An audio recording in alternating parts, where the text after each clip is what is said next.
Welcome to the No One Bengals podcast. I'm your host, Eddie McDuke. I'm joined, finally, by Bridget, the HR Jankars. I'm back. She is back. He And, censured me for a while, but no more. well, you never got me the bling, the ice, as we call it, that Pac-Man Jones got me, as you can see around my neck. That's very true. That's very Nothing like true. that. So we had a little stint, if you will, with Pac-Man Jones, but we discovered what we had here was actually better. So we're back home with Bridget the HR Jankars, and we have my favorite person in the world that we've ever had on the show, Mr. Jack Settleman. He is a Ravens fan, but he's still somehow a very beautiful person. Welcome to the show, Jack. Appreciate you. I've missed you guys. Glad to be here today. I mean, I think it's fair to say of our AFC North rivals, Ravens fans are the least awful. That is high praise. That is high praise. Steelers and Browns, they're not welcome. It's a low bar to clear, but I would agree. If it weren't for the last couple, playoff game last year, some primetime battles, I think I didn't really see Cincy and Baltimore as that big of a rivalry. I think we just both agreed. Cleveland and Pittsburgh, disgusting human beings, disgusting teams, disgusting cities. But I like the friendly rivalry that the Ravens and Bengals have right now. Yeah, I mean, let's be honest. It's been a back and forth. I mean, the Bengals have struggled against the Ravens, stopping the run. 2021, the Bengals dominated the Ravens, but overall it's been pretty close. And then we had that wild playoff game where the Ravens almost pulled it off with the backup QB. So we're going to get to that. We're going to get to the matchup. But first, let's talk about last week where both teams lost. They suffered really ugly losses, if you will. The Ravens lost to the Cleveland Browns, who Deshaun Watson actually looked better in the second half when his shoulder was bubbling, when part of his shoulder was poking out. He got in a better groove, the best groove all season, and he defeated them, and then he was put on IR. What happened, Jack? Yeah, I think that's actually pretty crazy. Maybe the broken bone in his shoulder made him throw better because that was the best he looked all year. I'll give him credit. Ravens fans want to act like the Ravens have just beaten themselves all year, which I think against Pittsburgh and Indy, you can make that claim. But in the second half, the Browns dominated the Ravens. And I know we want to talk like thematically, is this a big deal or we just on to Thursday night? And I would say the one kind of red flag I saw from that game was they got out physical. It looked like the 2020, 2021 Ravens where no one really wanted to tackle. No one wanted to be physical. And in the trenches, they really got exposed. So I think that's the biggest thing to look for. Roquan Smith, can he turn that team around going into Thursday night? Another AFC North matchup. Ravens have the late bye. So they have 2 more games before the bye. And then headed into that final kind of third of the season where the schedule gets tough. So I still feel good about the Ravens. They're still first in the North. Obviously, Watson's loss is huge, but there were some ugly warning signs that popped up on Sunday. Yeah. I mean, the biggest thing is that Lamar Jackson looked like he's having an MVP season, and I would say he struggled in that second half, wouldn't you? Mm-hmm. Yeah, I would say so. I think the interception wasn't necessarily his fault. It just hit some dude in the head and it happened to land in his arms for a pick 6. But overall, he missed a deep shot to Zay Flowers. He probably could have connected on. It was just an ugly game, which is AFC North football. And that's kind of the weird part. If Lamar and the Ravens can't win ugly, that's not a great sign. They can never beat Pittsburgh for whatever reason. Even if Pittsburgh literally cannot move the ball down the field, they just find a way. And the Ravens got to find a way more often to capitalize on these fourth quarter leads. Agreed. Bridget, what did you see in the Bengals game in their ugly loss to the Texans? By ugly, what we mean is the Bengals, look, they fell asleep after that first drive basically until the end of the game. What happened, Bridget? Well, we've got to break this down. So I was sitting in my seat, right? We get a touchdown on our first drive, which is, I think, the fourth or fifth consecutive game where that happened. Now, did a penalty help us out? Yes. Joe Burrow, I think, got a call, finally, a roughing the passer call. And then when we stopped the Texans on fourth down, got that fourth down turnover, the Texans fan behind me literally took off his jersey, threw it on the ground, was stomping on it. And I thought we were going to see a game much like we saw at home against the Panthers or the Falcons last year. I thought we were going to see something really dominant. We saw kind of that bend, don't break defense from Lou. And then all hell broke loose. And so being asleep is actually probably the best way to describe it, because we weren't really firing all cylinders on any phase. I mean, the defense was struggling to stop Singletary. Singletary and Noah Brown feasted off the Bengals. They stole every one of those guys' lunches. And so the secondary hasn't been great. Teams have been able to kind of dink and dunk. There's guys usually wide open for, at least a 10 to 15 yard gain, if not more, with yards after the catch. So, I mean, we were missing Von Bell and Jesse Bates last week. I think our safeties aren't quite there yet. I don't think Nick Scott is playing the way we would have liked. I think Nick Scott and Irv Smith haven't been the greatest free agent signings. They give me a lot of Lyle Collins energy from last year in terms of free agency signings. And then the offense just looked off. Joe Burrow was off. Mixon wasn't able to break tackles. We just weren't seeing. There were a couple explosives, but there were just a lot of elements that weren't on fire. And, I usually expect to see a little bit more run defense. Yeah. Didn't see that at all. And we could not pressure Stroud. He had all day to throw that ball. Well, those are all good points. And we have a question from the tippity top. How do you see the trench battle going tomorrow night? Now, Jack, I'm going to start this discussion off with you. We're going to preview tomorrow's game. And I'm going to admit, I have not been following the Ravens very much this season. I've just the one game against the Bengals that they lost. But I was reading about this man, Justin Marmaduke. Now, I want to remind you, I thought that Marmaduke was like this oversized dog that sounds like Owen Wilson. But this man has 8.5 sacks on the season. And I think at least half a sack in like 7 consecutive games. And the Bengals, they started the season pretty strong offensive line-wise, but they fell apart last game. I mean, they had Orlando Brown had a bad game in pass protection. We had some of our best players not playing up to what. Alex Kappa did not play like he's played most of the season. I think he might have had some of the worst O-line performance on Sunday. And Joe, even though he made some great throws, Joe looked under pressure and was scrambling a lot. Yeah. So Jack, what do you see in this matchup of the Baltimore pass rush against the Bengals offensive line?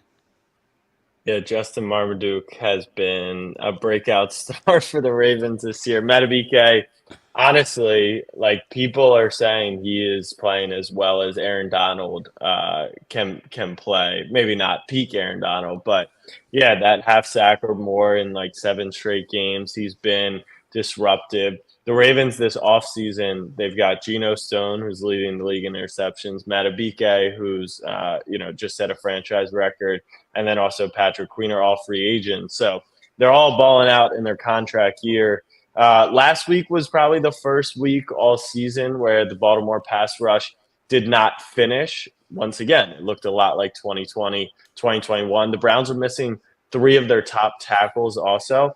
They were getting pressure, but they were not finishing, and it looked a lot like Burrow making plays, Big Ben making plays, the old days where maybe we just weren't wrapping up and tackling. So the Ravens still don't have an elite pass rusher, they just have, kind of stacked the chips with Oweh and then the vets like Van Noy and Clowney, and even Van Noy's on the injury report this week.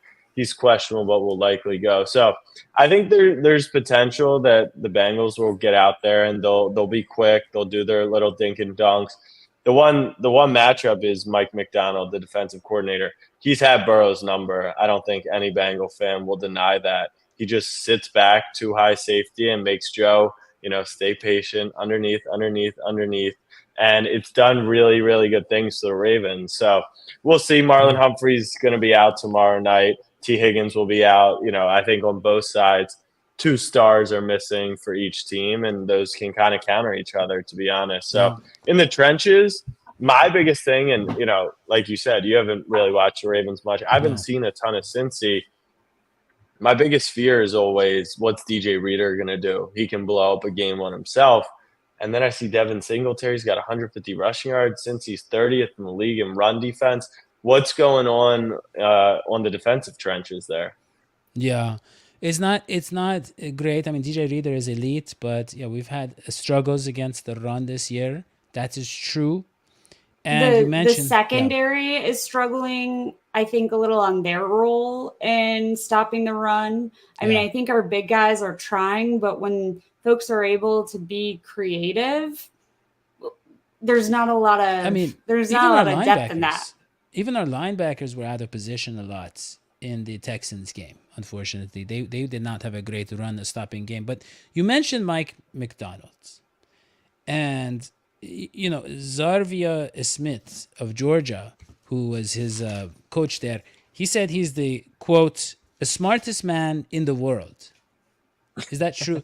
Is that true, Jack? Because I always thought, look, I never thought of intelligence and football being connected.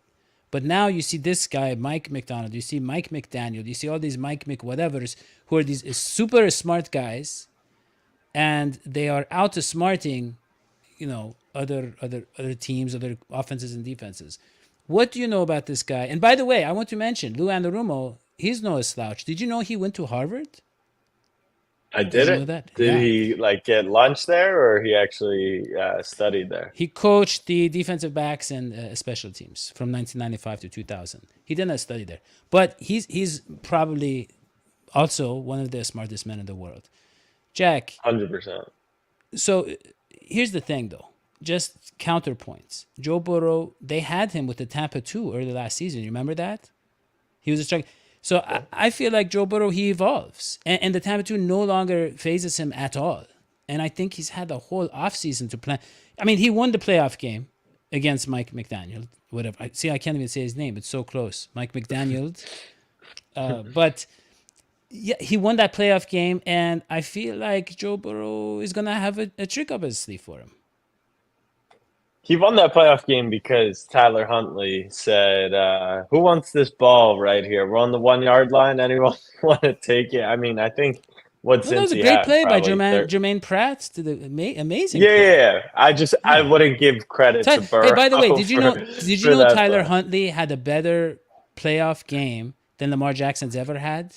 Did you know he had a higher QB rating? He had overall, statistically, he was better than any of Lamar Jackson's games. So that was an advantage. I didn't know that. Yeah. Yeah. No, maybe it was. I would bench Lamar Jackson, honestly, if I was for tomorrow night. I would not. I don't like the Bengals against backup QBs. I don't like us against backup QBs at all. Yeah, let me just. I guess Tyler Huntley's got one drive this year. He threw a touchdown to Odell. So yeah, maybe Bengals fans don't want Pro Bowl Tyler Huntley coming in there. Jack, look. You mentioned Marlon Humphrey. He's your best friend. You two do a podcast together. It is called Punchline with Marlon Humphrey and Jack Settleman. And here's what I want to know. You are close with the team. You hang out with the team. And a couple of years ago, Wink Martindale, he came out. He said that I'm not ready to give Joe Burrow his gold jacket yet, which is ridiculous. Obviously, all the things Joe Burrow had done for the franchise up till then was ridiculous. But what has Mike McDaniel said about Joe Burrow behind the scenes? Because obviously Joe Burrow, he went out, he had 500 something yards passing, 4 or 5 touchdowns after that game. So these things matter. What have you heard from Mike McDaniel? Just anything derogatory about Joe Burrow that we can And share we here. mean You Mike want some- McDonald, right? Yes. Bulletin board material from Mikey Max.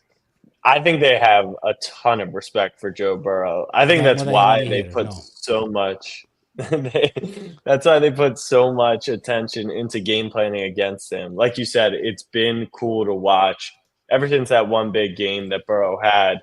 I would say the Ravens defense has had a lot of success, but even if you look at last year's primetime game in Baltimore, where finally Joe kind of cracked the code late in the game, led the game-winning drive. Obviously, Ravens come back down and kick a game-winning field goal, but you could tell that it really is a chess match. And over the course of 60 minutes, I think McDaniel, or now you've got me messed up, McDonald will have an approach to limit Burrow, and then Joe and the offense will figure it out over the course of the game.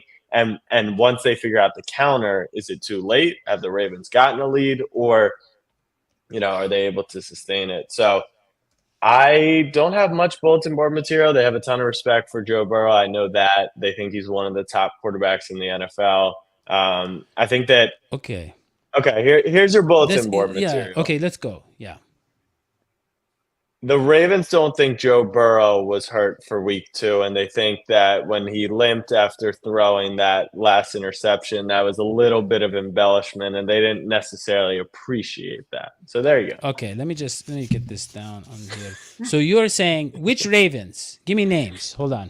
Give me names. Well, Geno Stone had the interception. Kyle Hamilton's in the secondary. Okay. I'm pretty sure who locked down who locked down Jamar in the end zone that game? Was it Rock Ya-Sin? So yeah, give him some of the secondary names. No. So they are saying that he faked his injury. Those guys. Yes, exactly. That is good. I love that, Jack. I love that. I love you, Jack. Wow, this is so good. I hate so many that, good articles though, can come out of that. Because did you see how he played against the Titans the following week? If he wasn't injured, he was having a personal metaphysical crisis because only scoring 3 points against that Titans team and allowing them to score 27. Like, something's wrong there. That team is not strong. And we've kind of had Derrick Henry's number.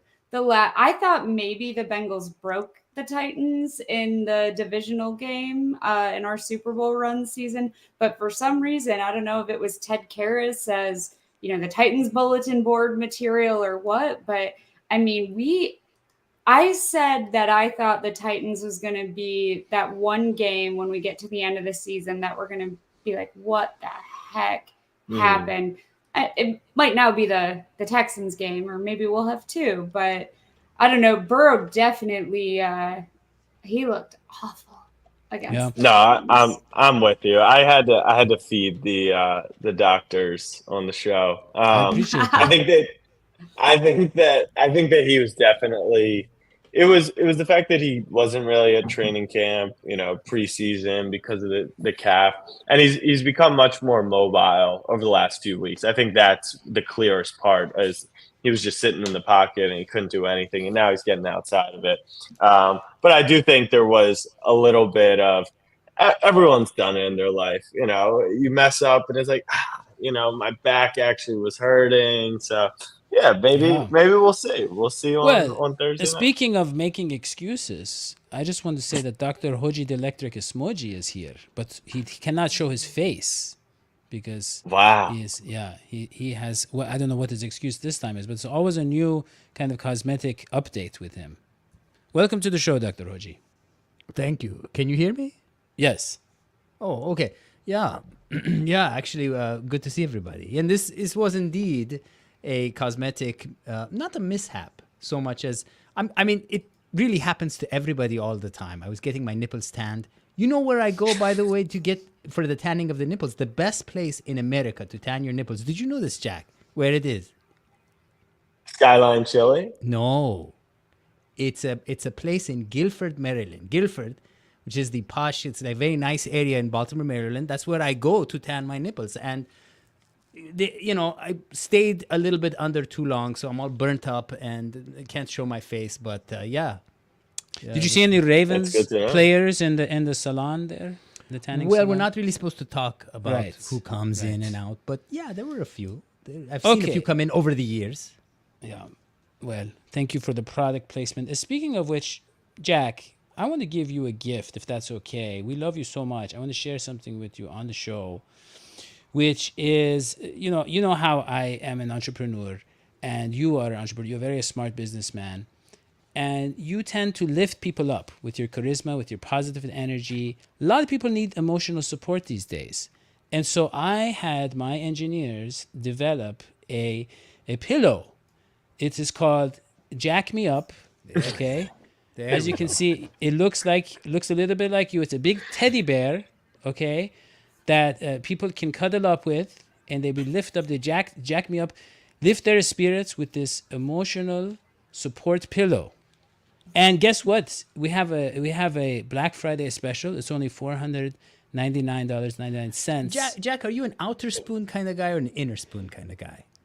Because I love feel to be spooned. I knew it. I was gonna say that's where they got the pillow wrong. Because he's No, Where they got the pillow You can put a wrong lot of was making positions. Jack look like Shrek. hold on. That was the Whoa, mistake. wait a minute. These are the top engineers. For $500, that's about as good as you can do. I Yeah. just want to say. These are the I'm top. nervous. It looks so real that my fiance is going to be upset, wondering who I'm sleeping with. Well, in she's this not going to be upset advertisement. when you travel. She's going to have a solution for that. I mean, That's this, true. That's true. You guys, Daddy hired the top incarcerated engineers in the country Right. at slave labor wages. Yeah, to came up technically with didn't that. hire, yeah. Yeah. All right. Well, Jack, I think it's about that time that we make our predictions for the upcoming game. Let us start with Bridget. This is really hard, guys. So, Hubbard being out is my biggest concern. I actually think I don't like that Yoshavash is out either. T's explosive. He's amazing. We always want him on the field. I don't worry as much about the wide receiver depth. Hubbard out makes me nervous. Lamar is a good quarterback. I've always said this. I've always liked Lamar.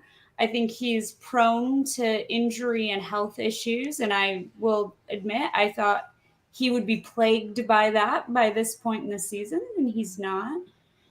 I want to say it's going to be close. I could see it being, I don't know. I could see the Bengals winning 28-27. Wow. Okay. Precise. And Mr. Jack Sittleman. Jack Settleman. I think that the score will be low scoring. That is what I've seen over the last few Ravens-Bengals games. I quite honestly didn't understand how bad Cincy's defense has been. When we played in week 2, it really did feel like that. Like the Ravens could get anything they wanted on the ground, through the air. It felt easy to go down the field. And then they got hot. They kind of got it together. And I figured maybe that defense was back. That's the biggest thing. Joe and the offense is always going to be able to produce. But the defense is what makes that team special. And if you're telling me the defense isn't where we want it to be, I don't really buy that Hendrickson's going to play. And if he does, I can't imagine active. how. Yeah, but he hyperextended his knee. So we'll see on a short week. Yeah. I'm going to go 24-21 Ravens. And if it was 24-21 Cincinnati, it would not shock me. But it is the biggest game of the year for both teams. This will probably determine the division. So I'm excited. It's going to be a blackout in the stadium on Thursday, which should be fun. Ravens fans got a lot of pent-up energy after the loss on Sunday. But I appreciate you guys having me on as always. I do think you are the top fan base in the AFC North because we just hate We're the Jack Pittsburgh Settleman. and we hate Cleveland. This is the Jack Settleman fan base Yeah. right here. There's This an shows- exception to every terrible fan base. Yeah. We know we Well, are. Jackie, And one thing that Yeah. you need to understand about Trey Hendrickson, we have got Daddy-O on our side, and the illegal drugs that man has just smuggled to the team. We have no idea what Trey has been injected with. Only Daddy-O knows, but he is That's true. probably like he might be Spider-Man at this point. Right. I mean, I'll tell you, I have never stretched, let alone hyperextended anything. But I think that Trey Hendrickson, I feel like he uses his arms a lot more than his legs. I'm not really worried about it. Okay, Hoji.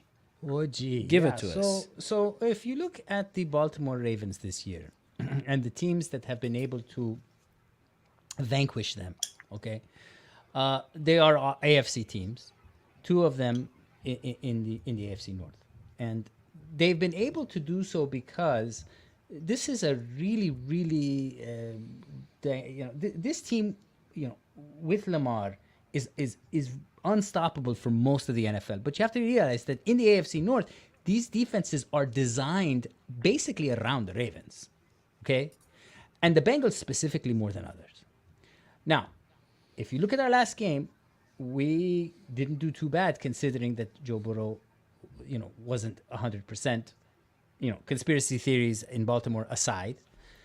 But you're not dealing with the same Bengals as even we saw on Sunday against Texas, against the Houston Texans. Why?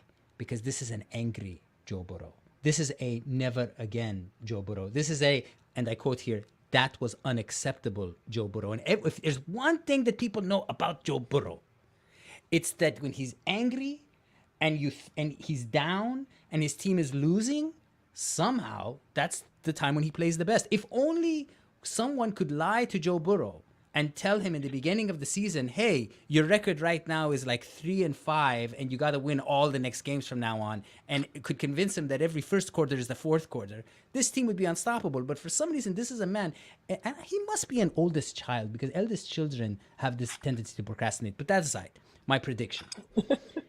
I don't actually think this is going to be a close one. I think this is going to be a Bengals vanquishing to be remembered. I think the Bengals are this is going to be as we say in my home country, don't play with the lion's tail, in this case, the tiger's tail. Or in here in America, in the States, we say, don't play with fire unless you want to get burnt, so on and so forth.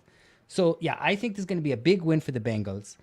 I say it's going to be 27 Bengals, 14 Baltimore. I don't know if we have time to show the clip from my prediction, Jack, but I actually called the Bengals' loss against Houston, and I said that it would be lost by one field goal, and I was that accurate. He was right. These Hodges scores are surgical, Dr. Jack Settleman. These are very, and so that is my Hodges score. All right. Well, look, these are two teams that have both overcome a lot of adversity, I would say. Joe Burrow, he was injured his first 6 games of the season, and the Ravens haven't had Joe Burrow all season, all 10 games or ever. And that's very difficult to overcome. But I will say this. It is prime time. The Bengals are, 0-14 since 2013 on the road in prime time. That's not good. The Ravens are 18-2 at home in prime. Did I say time, Ravens? so- I meant the Bengals. Did I say Ravens? No. Oh, yeah. The Bengals are 0-14. Bengals, yeah. The Ravens are There you go. 18-2 in prime time. There you go. Under Harbaugh. This is Right. Jack. And- You got to get used to his passive-aggressive mode of communication. So Right. he'll tell you that he's agreeing with you to disagree with you. It's very Right, complicated. right. It's a ballet. So look, exactly. So here's the thing.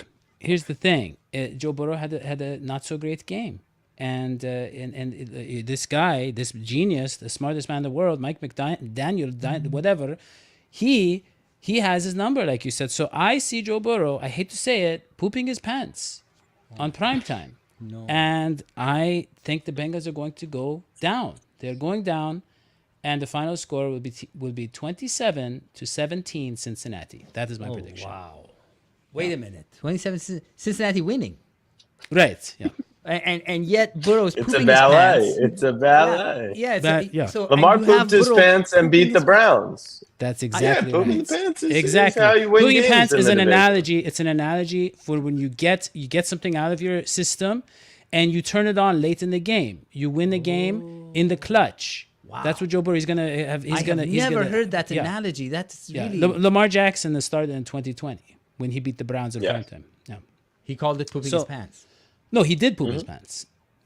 Yeah, we call Wait, it. he Isn't pooping there his that pants. Yeah. video of him like running into the locker room like You're right. that? Oh, yeah. Right. Yeah. Oh, yeah. yeah. And something is something just trickling Wow. down his leg. Yeah. That's a deep and then cut, Daddy-o. Thank you. I got to say, for someone with your, and I don't know how to put this lightly, but your intelligence quotient, your IQ, that was really Right. good. Thank I you. think you deserve a treat. And it's funny that Jack is the first person to ever get one of my predictions right. Yeah, he really understood your And- language. And by the way, when I say they're going down, I mean they're going down in history because they're going to break the 0-14 streak of prime time Down in you go. history. All in the- streaks in the eventually annals are of history. broken. by Joe Burrow. It's just- they're all it's an broken o- by Joe Burrow. Well, you know and how it's many just streaks? a law of odds and averages. Like Yeah. a streak will not last forever. It will often Yeah. last longer than we expect it to, but they don't last Now, forever. by streak, we're not talking. This is not a poop metaphor. Not Lamar Jackson the streak. No. Okay. We're not talking about down your pants. We're talking about winning or losing a streak. Yeah. They're probably both correlated. Yeah. Jack, I want to thank Wait, you for being on the Jack, show. before we go, Jack, can we all agree that even though the Bengals and the Ravens have a kind of a rivalry, everybody dislikes the Steelers more, and yet somehow everybody dislikes the Chiefs the most? Is that fair to say? Like I don't pay attention to the Chiefs, just them and their fake relationships with pop stars. That's all. But see, that's the thing. I feel it in your voice that you, like me, you resent them and you dislike the Chiefs the most. I feel like we share that. I think we all, the AFC, has something against the Chiefs. It's because whenever we watch a game, we are bombarded with Travis Kelce, and now it's worse, right? Like, Yeah. as a non-Taylor Swift fan, I find this nauseating to begin with. As a female football fan, Yeah. I think it's just icky. I feel like they're making it seem like women didn't like football until Taylor Swift started Yeah. dating a football player. So it's kind of like patronizing. It is. But Yeah. regardless of that whole Yeah. charade, we have to see them hawking insurance, and they're hawking, I don't know, Lowe's stuff and Yeah. Subway, which no one wants to eat anyway. The fact that they're paying Justin Herbert and Tom Brady and Patrick Mahomes to hawk $5 footlongs that no one wants to eat to begin with is ridiculous. But we have T-Mobile, or I don't know, we have to see him selling everything, and like, come on. Yeah. There is such a thing as too much. Too much. There is, except There when it comes to supporting this show. You mentioned being patronizing. You mentioned, all this commodifying of, and These are that's all perfect things that connect segue. to us. And you can go to patreon.com/DHS Sports to support Bridget, who supports a lot of disadvantaged people. So when you donate there, it's going to a good place. So thank you, Bridget. Yeah. That's not entirely true. I mean, when people donate to the show, it isn't going to Right. disadvantaged children. No, but Bridget supports disadvantaged people. Yeah, and but she that's is on not- our that is show. quite a we leap we to can't make. get into Yeah. it. The show is running out of time. We're running out of time here. Yeah. But leave a But- comment in the comments section, Yeah. guys. I would love to hear from you. Which team do you hate the most? Well, let's leave a comment. How can we win Jack over to the Bengals? Because I really like him too Jack, much. You know, to- we are huge Jack fans. I don't know if you know that, Jack. We I'm huge you guys fans. we also. talk about you year round. Like, when is Jack going to be on the show? Where's Jack? What would Jack say? What would Jack do? You know, it's a lot of Jack. It's a lot of Jack. As And Jack, much- yeah. As much as I love Jack, I actually want to keep Jack over there because it's Well, nice to have that's like true. sane, rational Exactly. people. But you can That's have true. Jack with you everywhere you go, Bridget. There You can you have for go. $500. You I can just could. pack Jack up, take him with you, take him Yeah. to games. Jack him Yeah. up. Jack me up. All right. I'll have to think about it. That's an Yeah. enticing Better hurry up. proposition. Black Friday. Afterwards, it's going way up. Right, Jack? way up, way up. Okay. Well, that is all we have. So thank you for watching the show. We will see you next time. So long, sweetie. Pies.